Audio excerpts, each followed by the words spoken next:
Tidak ada hukum Allah yang turun tanpa kasih sayang.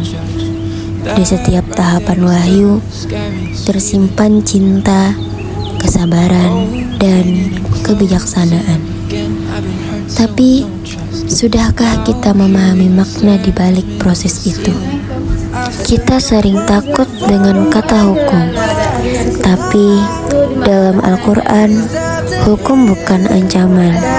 Ia adalah rahmat, sebab di setiap tahapan wahyu, Allah tidak memaksa, melainkan mendidik. Assalamualaikum warahmatullahi wabarakatuh. Halo semuanya, perkenalkan nama saya Putri Anida dengan FPM 224117198. Saya berasal dari Fakultas Tarbiyah, Program Studi Pendidikan Agama Islam di Sekolah Tinggi Agama Islam Al-Azhar Banjarmasin. Alhamdulillah, pada kesempatan kali ini saya akan memperkenalkan sedikit tentang tugas mata kuliah yang diambil oleh Bapak Haji Mukhlis PDIP dengan judul Tahapan Hukum Islam dalam Al-Quran antara kesesuaian konteks dan pendahuluan. Al-Quran diturunkan tidak sekaligus, melainkan melalui proses bertahap agar hukum-hukum Islam dapat diterima dan dilaksanakan dengan mudah oleh umat manusia. Pendekatan ini menunjukkan kelembutan dan kebijaksanaan Allah dalam membimbing manusia menuju ketaatan. Misal masalah penelitian ini membahas bagaimana tahapan penurunan hukum Islam berlangsung dalam Al-Quran seperti hikmah pendidikan dan pembinaan moral yang terkandung di balik penetapan hukum. Tujuan penelitian pertama, untuk mengetahui dan memahami tahapan-tahapan penurunan hukum Islam dalam Al-Quran. Kedua, untuk menjelaskan nilai pendidikan dan kebijaksanaan Allah dalam proses penetapan hukum secara berangsur-angsur. Landasan teori, konsep tadarus atau bertahap merupakan metode penetapan hukum yang sesuai dengan prinsip al-syariat melalui tahapan umat memiliki proses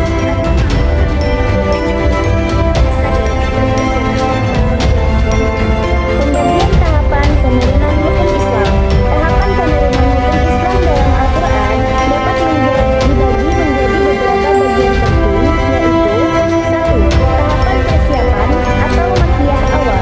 2. Ayat-ayat fokus pada penguatan akidah, tauhid, dan moral sebagai fondasi sebelum datangnya pemerintah hukum. 3. Tahapan penegasan nilai dan etika. 4. Menanamkan kesadaran terhadap kebaikan, keadilan, dan kasih sayang sebagai dasar penerimaan hukum. Kelima, tahapan penegasan dan kesempurnaan hukum atau madaniyah.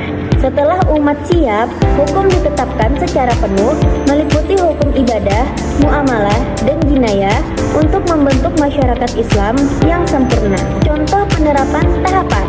Contoh paling jelas terlihat pada pengharaman khamar. Awalnya disebut memiliki mudarat yang lebih besar daripada manfaat. Kemudian dilarang saat hendak sholat, hingga akhirnya diharamkan total. Proses ini menunjukkan cara Allah mendidik umat dengan kasih sayang. Sil dan pembahasan. Tahapan hukum membentuk sistem pendidikan ilahi yang menekankan perubahan perilaku secara perlahan. Islam tidak hanya menegakkan hukum, tetapi juga menyiapkan hati dan akal agar siap menerima hukum tersebut. Kesimpulan, 1. Penurunan hukum Islam dilakukan secara bertahap untuk mendidik umat agar siap menerima hukum. 2. Metode tadarus menunjukkan kasih sayang dan kebijaksanaan Allah dalam membimbing manusia. 3. Tahapan hukum menekankan pentingnya pendidikan dan pembinaan moral sebelum penerapan hukum. 4. Prinsip bertahap ini menjadi teladan bagi penerapan syariat dan pendidikan Islam masa kini. Konsep penurunan hukum Islam bukanlah peristiwa acak, melainkan suatu sistem wahyu yang sangat terencana, bertahap, dan penuh dengan kebijaksanaan ilahi.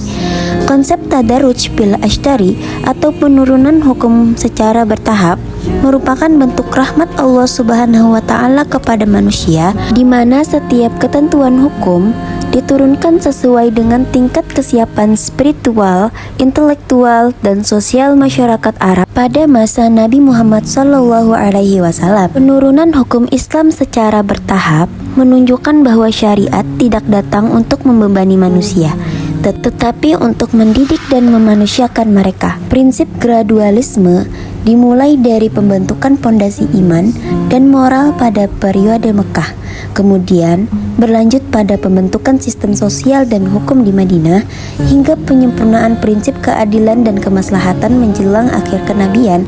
Setiap tahap menunjukkan keserasian antara konteks turunnya ayat atau asbabun nuzul dan tujuan syar'i atau maqasid al-syariah yang ingin dicapai, yaitu menjaga agama, jiwa, akal, keturunan, dan harta. Dan pada akhirnya, melalui pemahaman tentang tahapan penurunan hukum Islam ini, kita belajar bahwa Islam adalah agama rahmat yang membangun manusia dari dalam, menumbuhkan kesadaran, menguatkan iman, dan mengarahkan seluruh aspek kehidupan menuju ridho Allah Subhanahu wa Ta'ala.